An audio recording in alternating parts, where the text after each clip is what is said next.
Some Sundays are more fun to preach on than others. The first Sunday of Lent isn't on my list. Part of the problem is that it focuses on the same story every year, which, while told from different perspectives, still has Jesus being either driven or led by the Spirit into the wilderness for 40 days after his baptism, which of course is why the church made Lent 40 days long. Luke and Matthew expand the episode by describing Satan's temptations of Jesus that foreshadow his last temptation, not going to Jerusalem. The church uses the temptations to justify asking us to give up something meaningful, like lollies or ice cream for the duration, as if by doing so, we will be plunged into the wilderness. It isn't that the wilderness and temptation aren't rich themes to explore, but in their frequent reoccurrence within a given year and annually, saying something that hasn't been said countless times before is nearly impossible. Say the predictable things the church has always said about how, being miserable, sinful beings, we need to be purified. We do it by paying the price for our fallen state with fasting and confession. The implied message is Easter won't be any fun unless we suffer. Sure, the congregation will tune out as soon as they realize they have heard this sermon before. But I will have done my priestly duty and extolled the importance of Lent to being a good Christian. I'm sorry, I just can't do it anymore. Lent has lost its luster. I only need to point out as evidence an interview of Vice President Joe Biden on Ash Wednesday this week. The interviewer, who later confessed to being a Catholic, asked if the black smudge on his forehead was a bruise. Considering such evidence, perhaps it is time for a renewal of Lent. It is only fitting. Lent began as a grassroots renewal movement. In spite of its use of the number 40, which reminds us not only of Jesus' time in the wilderness, but Israel's 40 years in the wilderness, and the 40 days Moses spent on Sinai receiving the law, and the 40 days Elijah spent on the same mountain before hearing the still small voice of God, Lent is not biblical. Sometime early on in the life of the church, probably after it became clear that the world was not going to end in their lifetime, as Jesus foretold, the early adrenaline rush of being part of the young movement began to subside. Christians stopped expecting so much of God or themselves. It was easier to nail a wooden cross to the wall and remember the good old days of being radical advocates for a topsy-turvy world where love was more important than power and the meek would inherit the earth.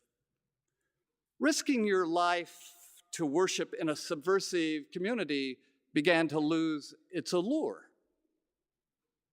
Better to blend in than drawing attention to yourself by getting arrested for standing up for the poor.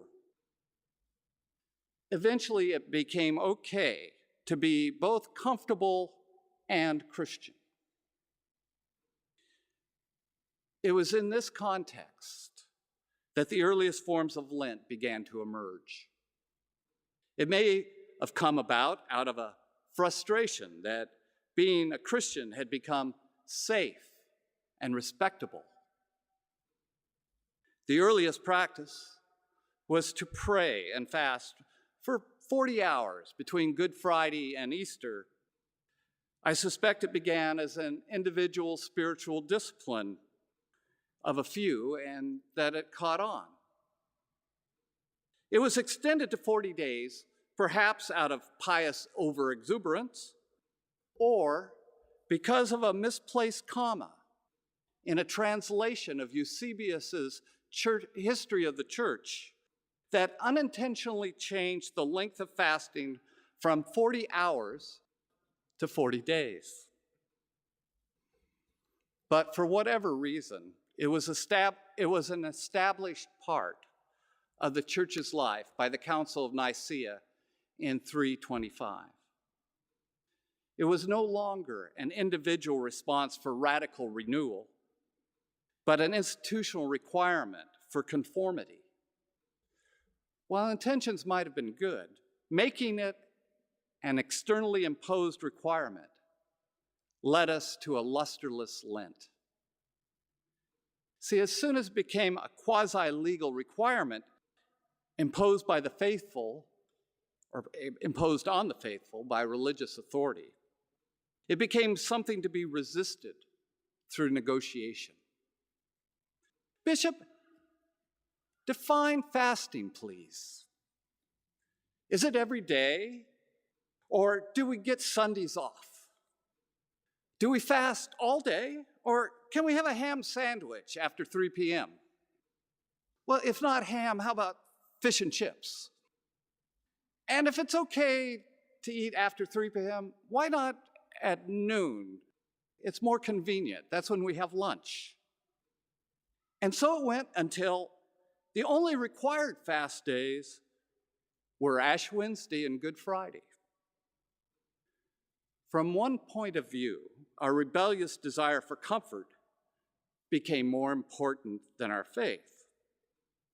From another point of view, living faithfully isn't the same as following the rules.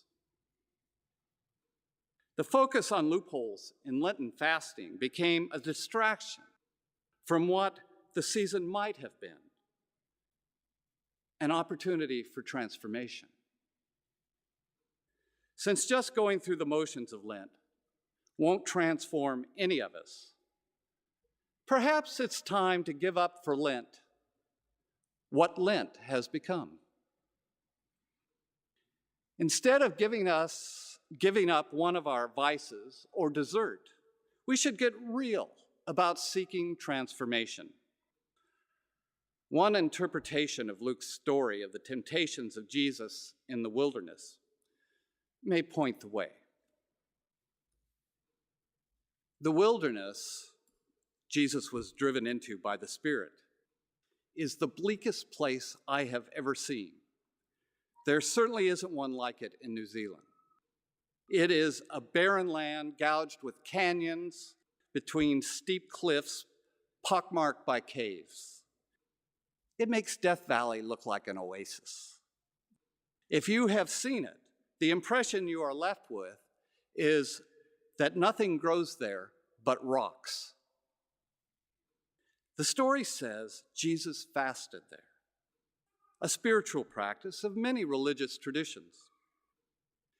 After several days of water only, the body chemistry changes, often resulting in altered states of consciousness, including visions. To do this in solitude puts this practice in a category called by anthropologists and historians of religion a vision quest. Vision quests are often rites of passage, similar to initiations. In some traditions, it is a preparatory rite for a young shaman or healer.